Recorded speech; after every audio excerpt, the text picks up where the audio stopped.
Welcome back to Spanmade, everyone. I'm trying something a little bit new today because my laptop has died and it's in a restart loop, and I don't know, we might be able to fix it. I'm employing one of my best friends to help me, and hopefully we'll get it up and running maybe by next Friday. But for today, I'm going to try this new thing called YouTube image capture, which I've never done before, so hopefully I can get through this without stuffing up too many times because I don't know if I can edit or not. But anyway, this week's book is called Please Mr. Einstein, by Jean-Claude Carrière. It's the one that was translated from French, and I really was very excited about it, and I liked it. It did feel a little bit like it was a physics student who took a course in creative writing and then just poured all of their knowledge and their understanding of Albert Einstein's life and his theories and put it into a little conversation, which was really cool. There's a lot of concepts in there that I really enjoy talking about and reading about, so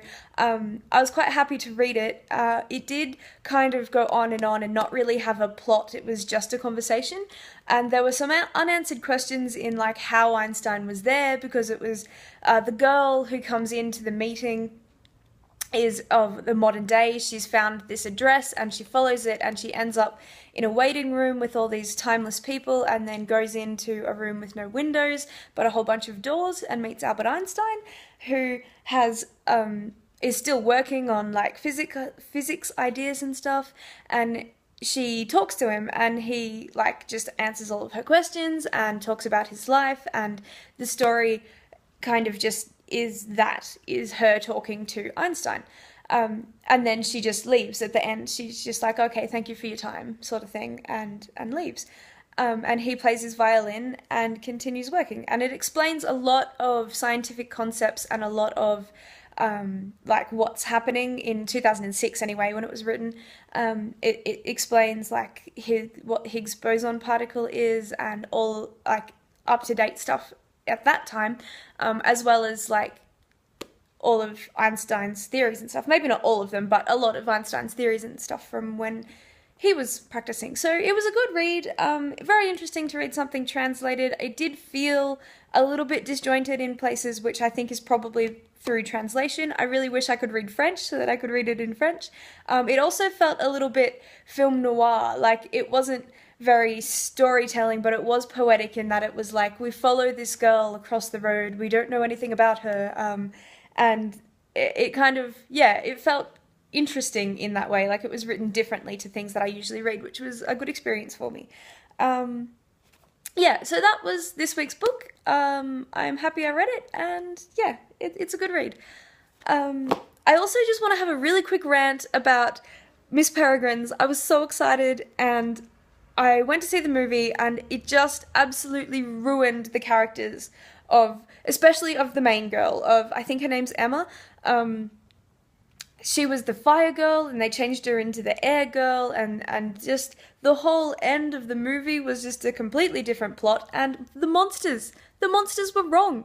They were they looked like Slender Man. They did not look like the description in the book at all. Let me quickly read to you an excerpt from the book if I can find it in time. Hopefully I'll be able to edit this real quick and that my phone isn't gonna run out, but I'll find the description of the monster and read it out to you, and you can be like, that is not at all what happened in the movie. It's nothing like Slender Man.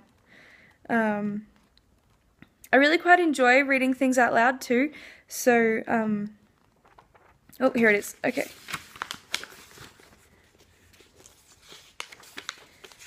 This is why I like marking things in books, so that I can come back. I don't think you can see that at all, can you? Oh, see? Okay.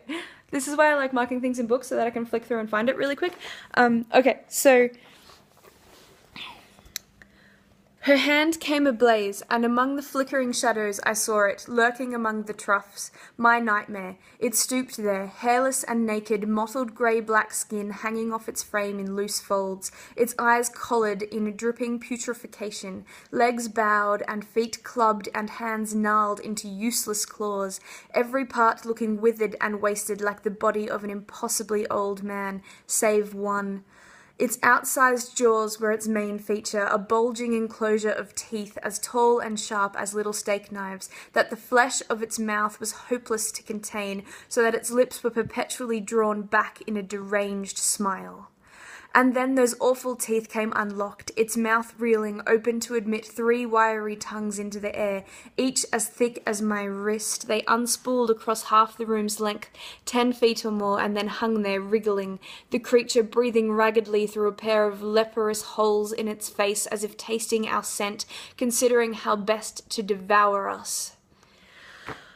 That's nothing like Slender Man. I'm just gonna put that out there.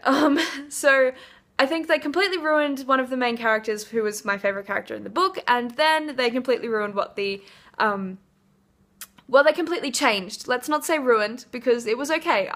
Initially, I was like, oh yeah, that was okay. It was an interpretation, but it was wrong. It was wrong. It was the wrong interpretation. They interpreted it wrong. They changed everything. They changed the storyline, they changed the main character, girl, and they changed the basic monster. The actual cool, scary part looks completely different in the movie as it did in my mind. As is described in the book, so it's not just my mind that's changed it. Anyway, I should stop ranting, see if I can edit this. Thank you so much for watching. Hopefully I'll get back to normal next week, and I'll stop looking at my face and being so vain. Okay, I shall talk to you all next week. Thank you so much for watching. How do you turn this thing off?